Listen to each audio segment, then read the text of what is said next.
नमस्कार मित्रों। आज के इस वीडियो में हम जानेंगे कि नरक की वैतरणी नदी वास्तव में कैसी होती है। मित्रों, एक बार देवर्षि नारद जी यमलोक पधारे। वे धर्मराज यमराज से मिलने के लिए उनके सभा मंडप में पहुंचे। देवर्षि को देखकर यमराज तुरंत उठ खड़े हुए। उन्होंने श्रद्धा से उनका स्वागत किया और विनम्रता से पूछा। हे देवर्षि, आज अचानक यूं यमलोक में आपके पावन आगमन का क्या कारण है? अवश्य ही कोई विशेष प्रयोजन होगा। कृपया बताइए, मैं आपकी किस प्रकार से सेवा कर सकता हूं? देवर्षि नारद जी गंभीर वाणी में बोले। हे धर्मराज, आप तो इस समूचे ब्रह्मांड के न्यायाधीश हैं। आप ही वह परम सत्ता हैं जो प्रत्येक जीव को उसके कर्मों के अनुसार स्वर्ग अथवा नरक का अधिकारी बनाते हैं। कौन पुण्यात्मा है और कौन पापी, यह भेद आपसे छिपा नहीं है। आपके पास संपूर्ण सृष्टि के जीवों के पुण्य पाप का लेखा जोखा सदैव रहता है। यही कारण है कि आप स्वर्ग और नरक दोनों लोकों की समस्त जानकारी रखते हैं।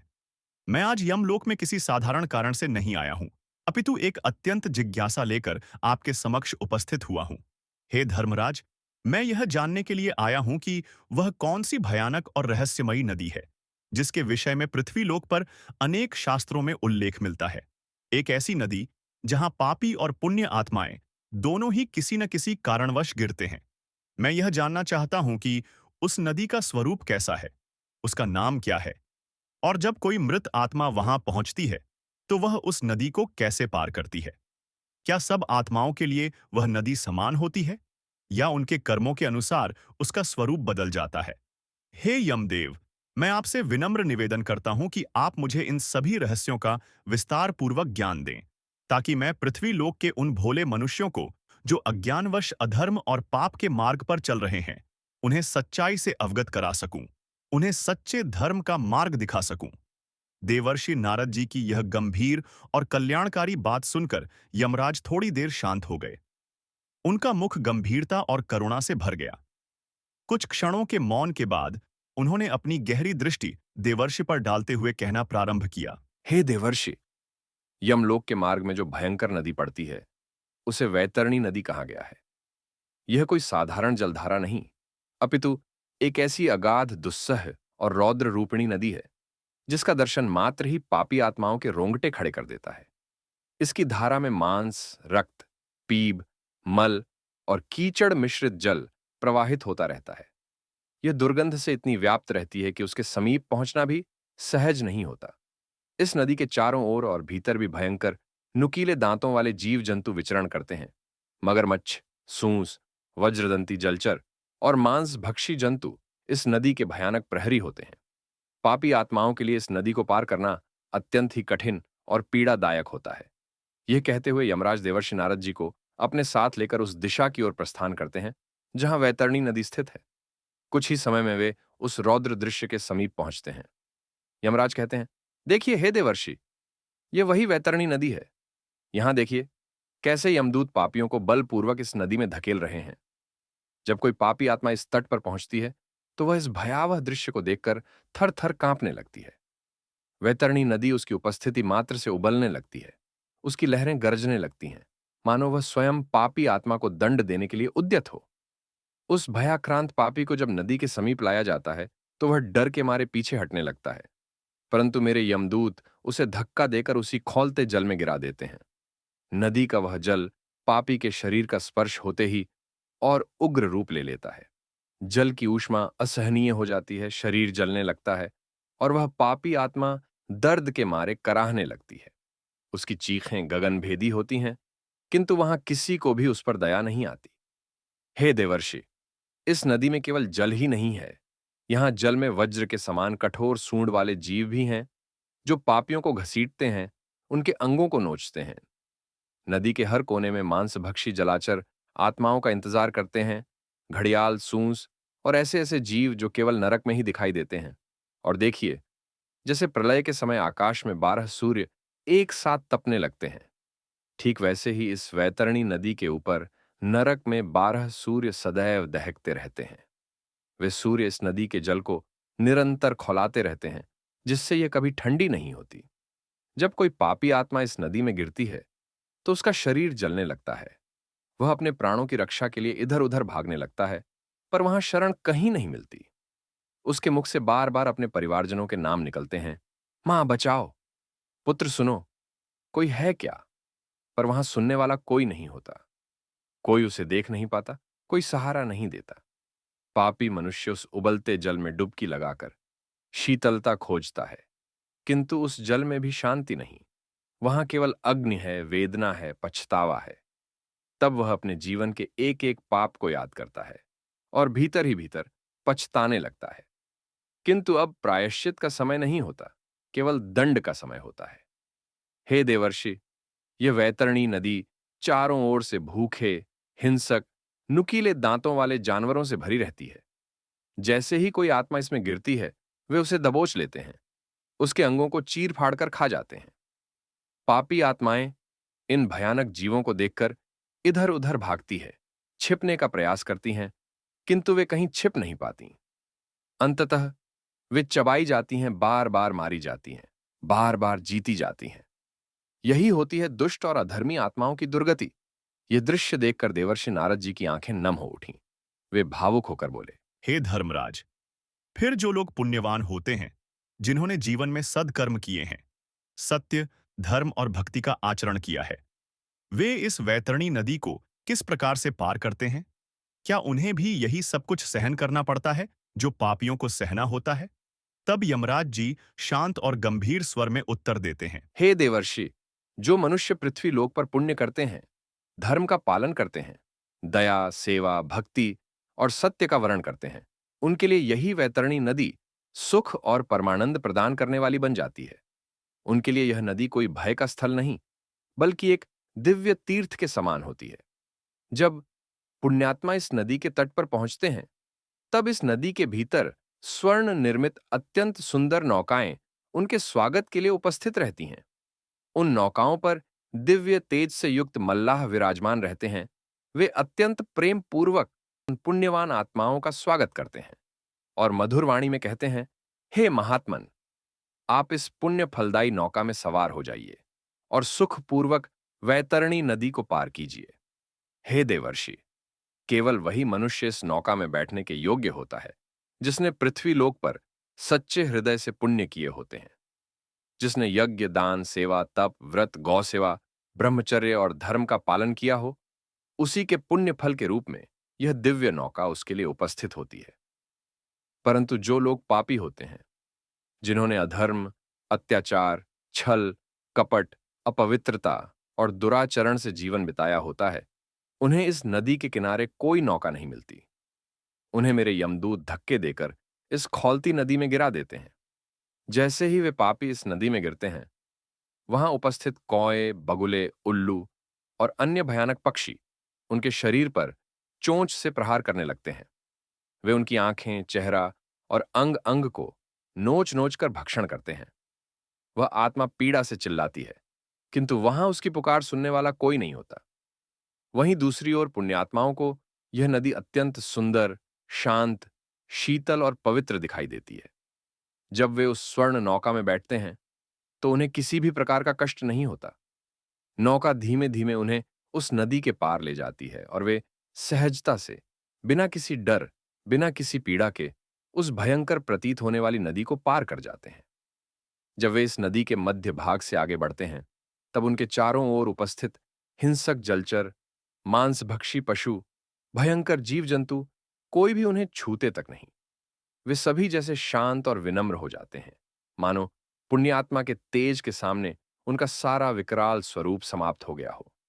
और इस प्रकार वे शांतिपूर्वक, दिव्य आनंद के साथ वैतरणी नदी को पार करते हुए अपने अगले गंतव्य की ओर बढ़ जाते हैं।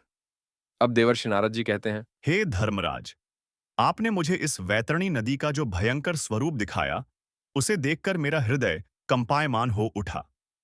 कृपा करके यह बताइए कि ऐसे कौन कौन से पाप हैं जिनके कारण मनुष्य को मृत्यु के पश्चात इस महाभयानक नदी में गिराया जाता है।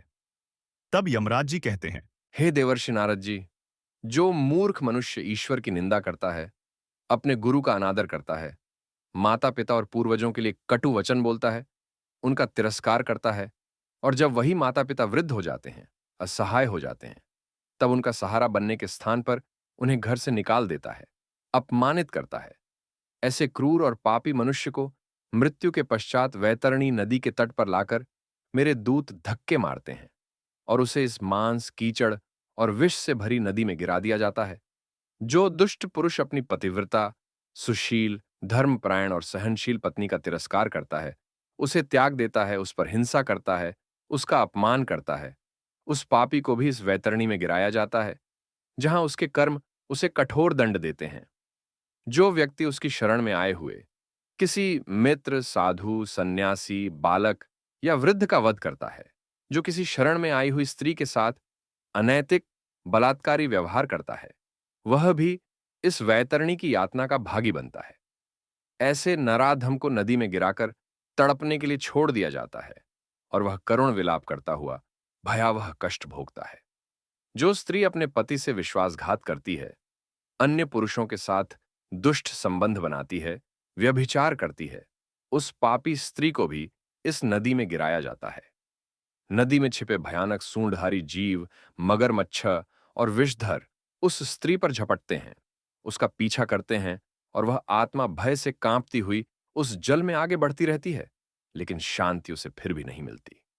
जो मनुष्य निर्दोष, शांत और निर्बल लोगों को अकारण पीड़ा देता है, जिनसे उसे कोई लाभ नहीं, फिर भी वह अपने बल, अपने अधिकार या अपने पैसे के मद में उन्हें सताता है, वह भी इसी नदी में गिरता है। वहां उसके शरीर को कृमि कुतरते हैं, नोचते हैं, खा जाते हैं। जो व्यक्ति पूज्यजनों, गुरुजनों को वचन देता है और फिर बाद में अपने उस वचन से मुकर जाता है, तो कहता है कि मैंने ऐसा कुछ कहा ही नहीं, वह झूठ बोलने का घोर पाप करता है। ऐसे पापी का स्थान भी वैतरणी नदी में होता है, जहां विषैले सर्प उसे डंसते रहते हैं। उसका शरीर नील पड़ जाता है, वह तड़पता है, पर कोई सहारा नहीं मिलता। जो दूसरों के घर में आग लगाता है, उनकी आजीविका नष्ट करता है। व्यर्थ में शत्रुता पालकर दूसरों का काम धंधा बर्बाद करता है, विष पिलाता है, झूठी गवाही देता है, नशा करता है, यज्ञ और धार्मिक आयोजनों में विघ्न डालता है। यहां तक कि जो गुरु की पत्नी के साथ दुष्कर्म करता है, उसे भी इस मांस, कीचड़ और पीप से भरी वैतरणी में गिराया जाता है। जो मनुष्य दूसरों को कोई वस्तु दान देकर उसे वापस चुरा लेता है, जो पुलों को नष्ट करता है ताकि लोग पार न जा सकें, जो परस्त्री गमन करता है, जो गौवंश के लिए बनाए गए तालाबों या बावड़ियों को नष्ट करता है और जो छोटी कन्याओं के साथ बलात्कार जैसा पाशविक कुकर्म करता है, ऐसे महापापियों को भी मेरे दूत उठाकर इस वैतरणी में फेंक देते हैं। और फिर नदी के हिंसक जीव उसके मांस को नोच नोच कर खाने लगते हैं। वह पीड़ा से चीखता है, पर कोई सहायता नहीं होती।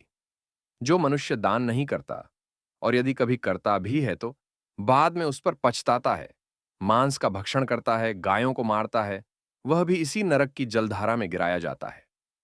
जो व्यक्ति घोर अहंकारी होता है, जो दूसरों की झूठी प्रशंसा करता है, जो भ्रूण हत्या अर्थात गर्भपात कराता है या उसमें सहायक बनता है, वह भी वैतरणी के पात्र में गिरकर तीव्र यातनाएं भोगता है। इतना सब सुनने के बाद देवर्षि नारद जी का मन स्तब्ध हो गया। उन्होंने यमराज की ओर देखा और विस्मय से पूछा, हे धर्मराज, इस महाभयंकर वैतरणी नदी का वर्णन सुनकर तो मेरे रोंगटे खड़े हो गए हैं। मनुष्य किस प्रकार के कर्मों से कैसी दुर्गति को प्राप्त होता है, यह आपने स्पष्ट रूप से बता दिया। परंतु हे धर्मराज, मैंने यह भी सुना है कि नरक में एक और नदी है, जो अत्यंत सुंदर, शांत और पवित्र मानी जाती है। ऐसी नदी जिसका दर्शन पुण्यात्माओं को होता है और जिससे उन्हें परमानंद की अनुभूति होती है। यदि यह सत्य है तो कृपया आप उस दिव्य नदी का भी वर्णन करने की कृपा करें। तब धर्मराज यमराज गंभीर मुस्कान के साथ बोले, हे देवर्षि, इस वैतरणी नदी को पार करने में मनुष्य की आत्मा को 17 दिन का समय लगता है। ये 17 दिन आत्मा के लिए कठिन तप और प्रतीक्षा के होते हैं।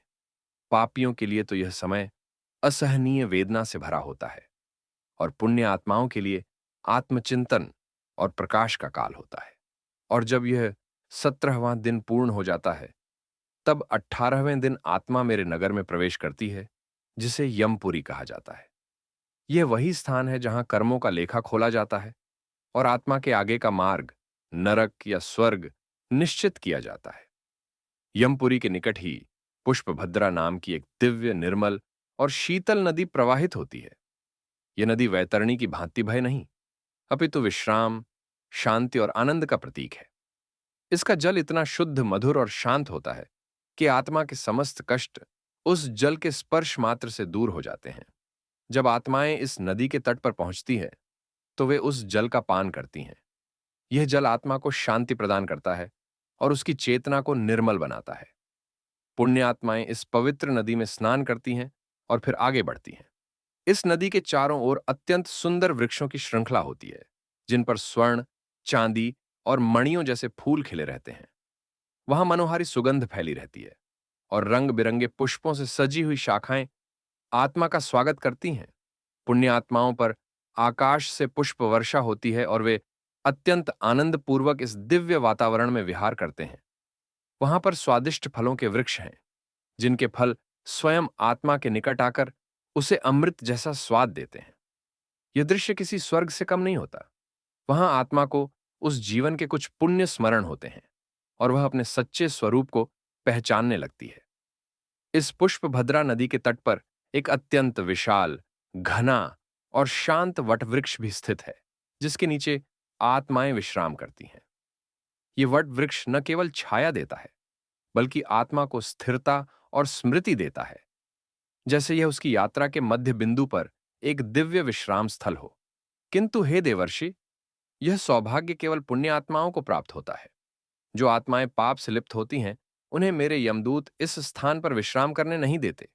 जैसे ही वे रुकने का प्रयास करते हैं, उन्हें धक्के देकर आगे बढ़ा दिया जाता है, क्योंकि विश्राम पुण्य का फल है और पापी को वह फल नहीं मिल सकता। इस वट वृक्ष के समीप ही आत्मा को अपने पुत्रों, परिजनों या वंशजों द्वारा जो मासिक पिंड दान किया गया होता है, वह प्राप्त होता है।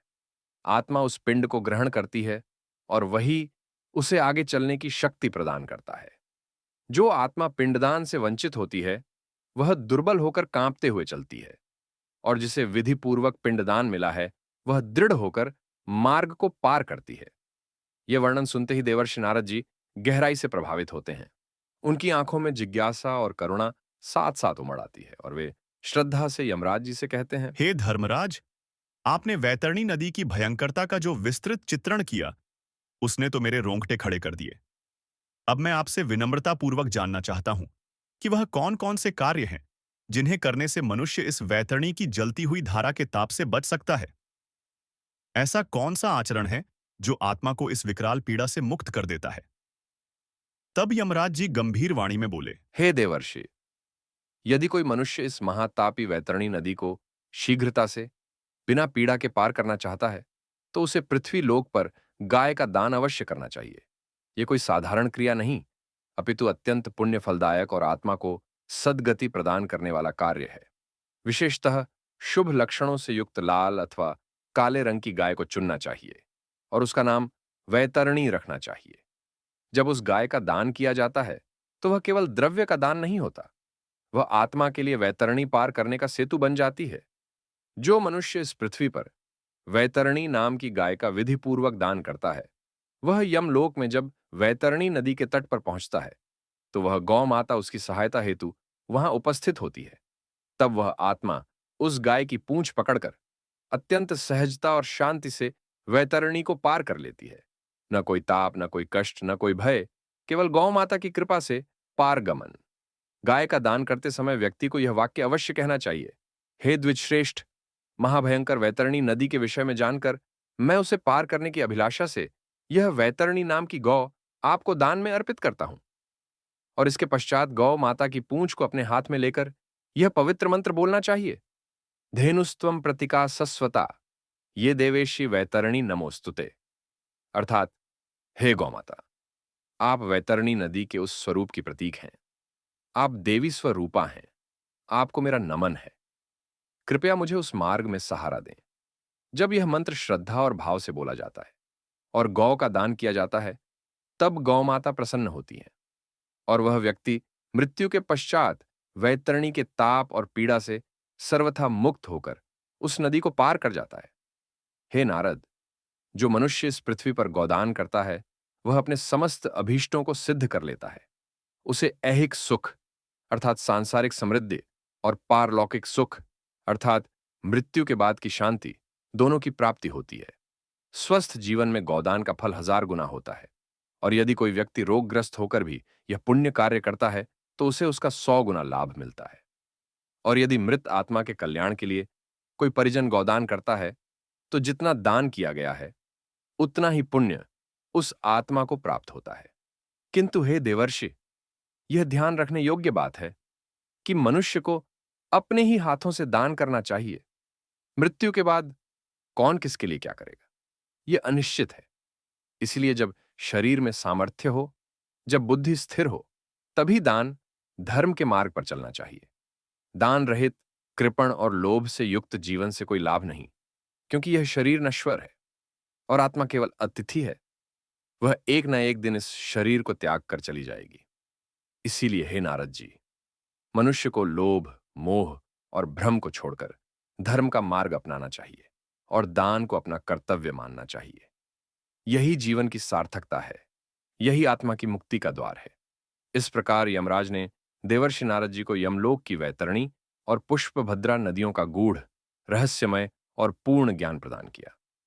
देवर्षि नारद जी उनके वचनों को श्रद्धापूर्वक हृदय में समेटते हुए उस दिव्य अनुभूति के साथ लौटते हैं, ताकि यह संदेश समस्त पृथ्वी लोक के जीवों तक पहुंचा सके। उम्मीद है इस दिव्य ज्ञान से आपको बहुत कुछ जानने और समझने को मिला होगा। वैतरणी और पुष्पभद्रा जैसी रहस्यमयी नदियों का यह अद्भुत वर्णन केवल कथा नहीं, बल्कि आत्मा की अगली यात्रा की सच्चाई है, जिसे जानना और समझना हर मनुष्य का कर्तव्य है। इसीलिए मित्रों, अगर यह ज्ञानपूर्ण और धर्म से जुड़ी यह जानकारी आपको हृदय से स्पर्श कर गई हो, तो कृपया इस वीडियो को शेयर करें, ताकि और लोग भी इस अमूल्य ज्ञान से लाभान्वित हो सकें। और यदि आप चाहते हैं कि ऐसे ही दिव्य धर्म, पुराण और आत्मा से जुड़े रहस्यों से आप जुड़े रहें, तो हमारे चैनल को सब्सक्राइब जरूर करें और घंटी का बटन दबाना न भूलें, ताकि हर अगला वीडियो आप तक सबसे पहले पहुंचे। आपका एक सब्सक्राइब हमें और अधिक प्रेरणा देता है और आपको जोड़ता है उस सनातन सत्य से, जो आत्मा को मोक्ष की ओर ले जाता है। धन्यवाद।